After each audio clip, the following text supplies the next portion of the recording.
একটি গুরুতর এবং অত্যন্ত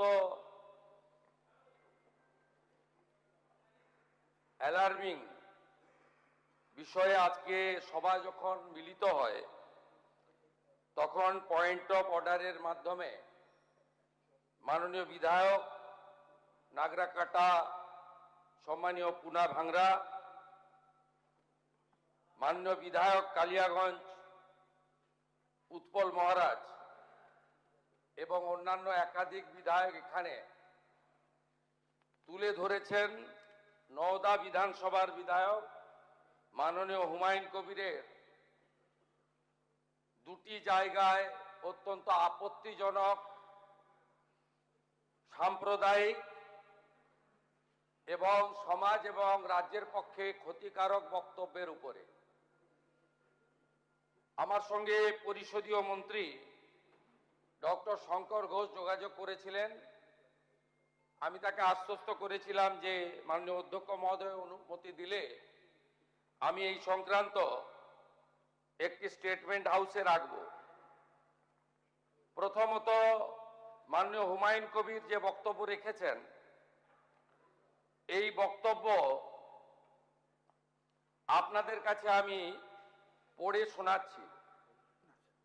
26/6/2026 afternoon Humayun Kabir MLA Nowda AC, তিনি একটি উনার পার্টির মিটিং কাশীপুরে রেজিনগরে করেছেন।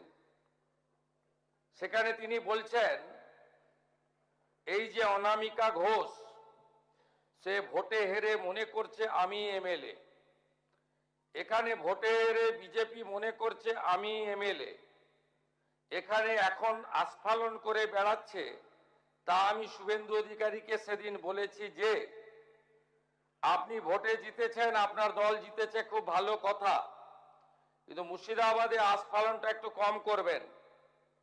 আমি যেদিন ময়দানে মুসলমানদের নিয়ে নেমে যাব না সেদিন এমন সাটা ভাগা মার শুরু করবে যে আপনাদের পতাকা বহন করার লোক থাকবে না। কেস এরকম কেস আমাদের বহরমপুরে জেল খাটা আছে।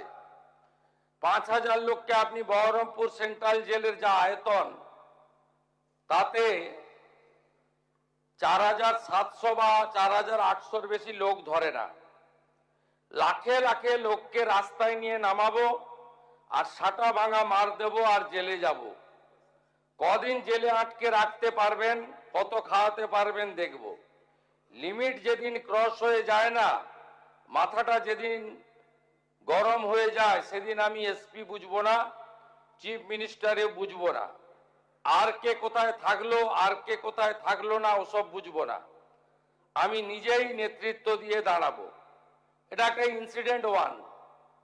ইনসিডেন্ট 2, শক্তিপুরে দুয়ারা ঘাটে 8 তারিখে সেখানে উনি বলছেন ভোটের আগের দিন আমার নিজের ভাইপোকে অ্যারেস্ট করেছে এই ওসি। এই আমি তো ভাষা বলতে পারবো না, এই বাচ্চাকে আগে দেখব, তারপরে ভাষাটা আমি অমিট করছি। এই বাচ্চাকে এমন শিক্ষা দেব, এর বাবা 14 গোষ্ঠীর নাম ভুলিয়ে দেব। এ লালগোলাতে 500 মুসলমানের লাইফ শেষ করে দিয়ে এসেছে।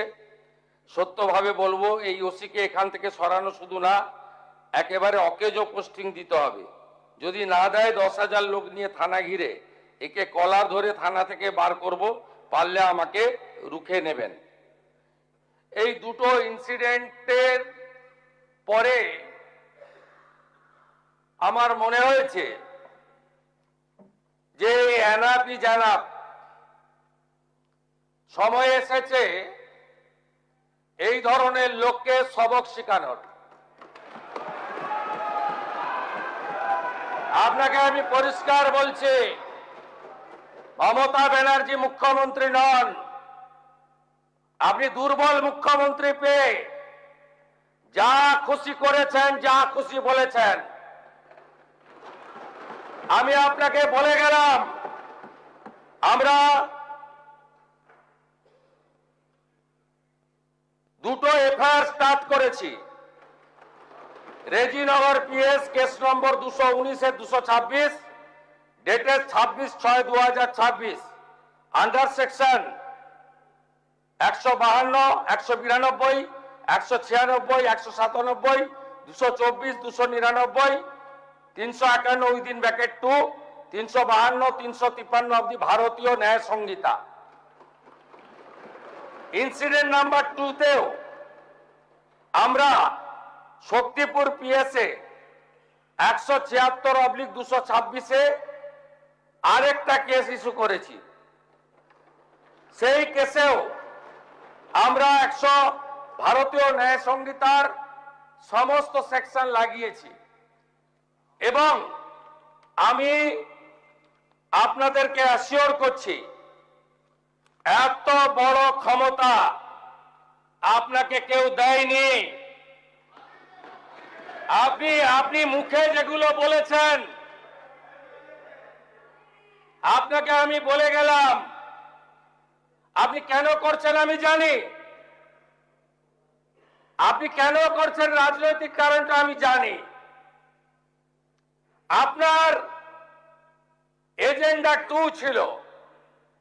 1 এজেন্ডা ভরতপুর, রেজিনগর, নওদায় সব নির্বাচিত পঞ্চায়েত যে দলেরই হোক ভেঙে আপনার পার্টিতে নিয়ে যাওয়া। আপনি সেটা করতে পারছেন না। আর দ্বিতীয় হচ্ছে আপনি 2টো সিটে জিতেছেন, নিয়ম মেনে একটাই রিজাইন করেছেন রেজিনগর। আগামী 2-3 মাসের মধ্যে উপনির্বাচন হবে, আপনি আপনার ছেলেকে জেতাতে চাইছেন। 72% মুসলিম আছে, মুসলিম ভোটকে কনসলিডেট করার জন্য আপনি এই খেলাটা খেলছেন।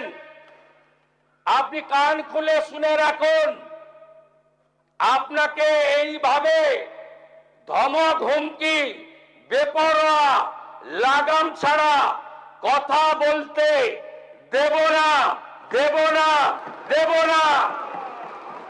আপনাকে আমি শুধু 3টে উদাহরণ দিলাম। সন্দেশখালীতে একজন ছিল,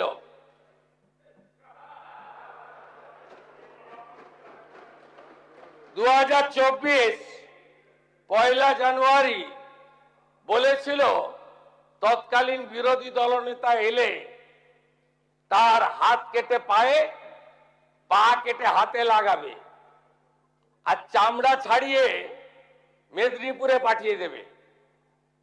ওর অবস্থা কি হয়েছে সবাই দেখেছে। একই টোন ছিল। আরেকটা জীবনতলার গুন্ডা ক্যানিং ভাঙর, ওর অবস্থাও কি হয়েছে দেখতে পাচ্ছে সবাই। আরেকটা পুষ্পা ঝুঁকে গায়ে নেই, এমন ঝোঁকা ঝুঁকেছে খালি পায়ে, ছোট প্যান্ট পরে, কান ধরে উঠবস করতে করতে যাচ্ছে। আপনাকে আমি বলে গেলাম পুলিশ তার ব্যবস্থা নেবে। আর আমি 1 সপ্তাহ পরে মুর্শিদাবাদে যাচ্ছি। আমি প্রমাণ করে দেব ভারতবর্ষের সংবিধান, আইন শেষ কথা বলে, কোন বাপের আবাদ শেষ কথা বলে না। আপনাকে সংযত হওয়ার, সতর্ক হওয়ার, এই ধরনের কথা প্রত্যাহার করার এবং ভবিষ্যতে এই ধরনের কথা বলার আগে 25 বার ভাবার হুঁশিয়ারি দিয়ে আমি সবাইকে আশ্বস্ত করছি। আপনারা ভাবছেন কেস হয়েছে, অ্যাকশন কবে হবে? যারা ওকে ডেকেছিল এই সভাতে তাদেরকে আগে তুলব, তারপরে আপনার কাছে যাব। যা করার করব, আমি আশ্বস্ত করছি আপনাদের।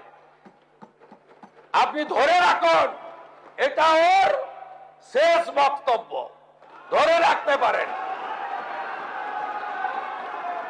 এ সরকার আইনের শাসন প্রতিষ্ঠা করবে, গুন্ডাদের শাসন সমাপ্ত করবে। নিশ্চিন্ত থাকুন। সবাই ভালো থাকবেন। ধন্যবাদ।